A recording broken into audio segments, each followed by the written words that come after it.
Hey guys, what's up? Welcome back to our channel.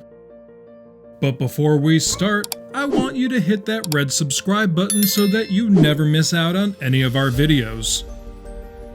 Awful interviews that ruined celebrity careers. Bad interviews happen. Sometimes celebs are just having an off day, or they grow tired of the same questions, or even spill info they shouldn't be sharing. Whatever the case may be, these stars all opened their mouths and inserted their feet during interviews, and it cost them big in terms of their careers. Let's talk about awful interviews that ruined celebrity careers. Number 5. Megan Fox. In 2009, Megan Fox told Wonderland magazine of her Transformers director Michael Bay. Bay is like Napoleon, and he wants to create this insane, infamous madman reputation. He wants to be like Hitler on his sets, and he is. Calling him a nightmare to work with, she continued, "He has no social skills at all. He's vulnerable and fragile in real life, and then on set, he's a tyrant." As a result of her flippant remark, Fox was fired from Transformers: Dark Side of the Moon and was exiled to cameos and small roles in Friends with Kids and This Is 40. It wasn't until she apologized to Bay that she was allowed to star in his Teenage Mutant Ninja Turtles franchise. Bay later told GQ that it was actually Steven Spielberg who demanded that Fox be fired, but he added that she might not have been the most professional actress on set. She was in a different world on her BlackBerry. You must stay focused, and you know the Hitler thing. I wasn't hurt because Megan loves to get a response, and she does it in kind of the wrong way.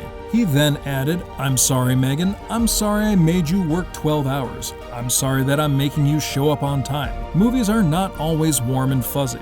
Number 4. Katherine Heigl.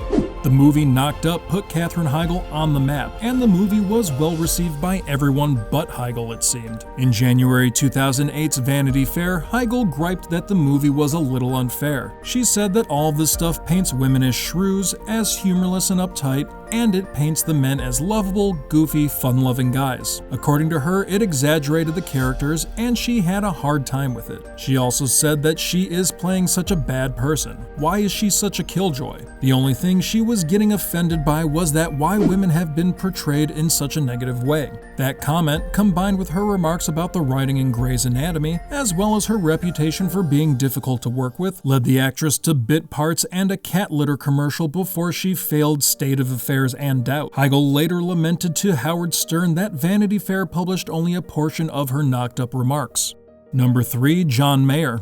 John Mayer's reputation never fully recovered after his February 2010 Playboy interview, and his single charting hasn't either. Mayer told the mag that he hoped to someday write adult films and claimed ex-girlfriend Jennifer Aniston was, quote, hoping it goes back to 1998. He also made a remark about only dating white women, and at one point he even dropped the N-word. His most infamous remarks, though, were about his ex Jessica Simpson. Comparing being intimate with her to using harmful substances, he said it was like napalm, erotic napalm, implying that Simpson made another statement in which he said he doesn't want to live anymore and he is tired of everything, in addition to a slew of other unreprintable sentiments. Tannenbaum recalled their meeting, in which he said that when he met Mayer in the kitchen of his LA home, he was talking about not talking anymore and said that he thinks that the world would get better if people stopped interviewing him.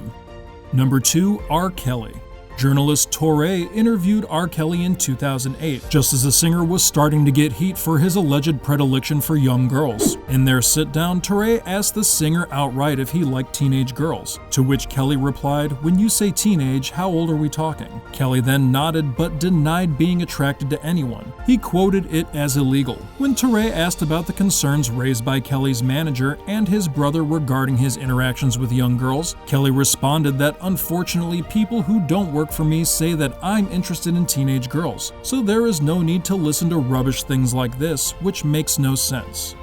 Touré later wrote in the Daily Beast of the bad interview, the interview aired on BET once because as soon as Kelly's team saw it, they demanded that it never be shown again. But that one airing set the world on fire.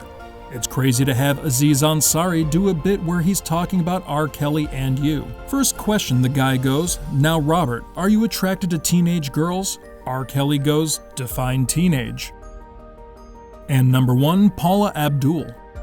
In January 2007, ahead of the 6th season of American Idol, Judge Paula Abdul wobbled, swayed, and slurred through an interview which went viral almost instantly, in which she said that what do Idol fans have to look forward to this season and what are you looking forward to seeing? She later explained of the incident that she had been doing a series of press junkets, which briefly explained what she meant. She said that everyone in that one little room is looking at one camera, and there are 30 cities talking into your ear. Basically, she meant that everyone who comes at shows like American Idol just needs some sort of publicity to maintain their career. People say that during the time of the interview, she wasn't in her senses. Later on, she denied the use of any sort of harmful substance and said that she guessed it was Alabama which was in her ear, and so was Seattle. At the same time, the Fox affiliate that conducted the interview corroborated Abdul's explanation, saying, rather than getting angry about these difficulties, Paula forged ahead and decided to have fun with the increasingly challenging situation. Unfortunately, because reporters and viewers are unaware of the situation, her humor was misconstrued. 2 years later, Abdul failed to negotiate a new American Idol contract, and her loopy reputation stuck for years until she nabbed a judging role on So You Think You Can Dance in 2013.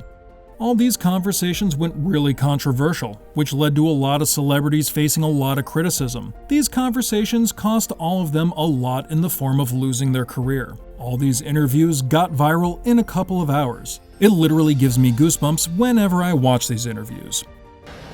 All of them. Got little girls trapped in the basement, helicopters over my house, trying to rescue someone that doesn't need rescuing because they're not in my house, handcuffing people, starving people. I have a harem, a cult. I don't even really know what a cult is, but I know I don't have one, you know. Have you done anything that you regret? Have you done anything wrong? Lots of things wrong when it comes to women that I apologize. Watching them say such silly stuff which doesn't even go with their personality. I know it's hard for you people to consider this reality, but it is. Such big stars destroyed their careers in seconds. But now there's no hope left for them to come back to the industry. Saying that you abused them. Are you saying everybody in that documentary was not telling the truth about you? Everybody? If you really look at that documentary, which I'm sure you have. I have. Everybody said something bad about me. Nobody said nothing good. They was describing Lucifer. I'm not Lucifer. This brings us to the end of our video. I hope you enjoyed it. Hit like if you did, and don't forget to subscribe to our channel so that you don't miss out on any of our videos in the future. Also, watch the 2 videos that are on your screen because I'm sure you'll love them. With that, I'll see you in the next video.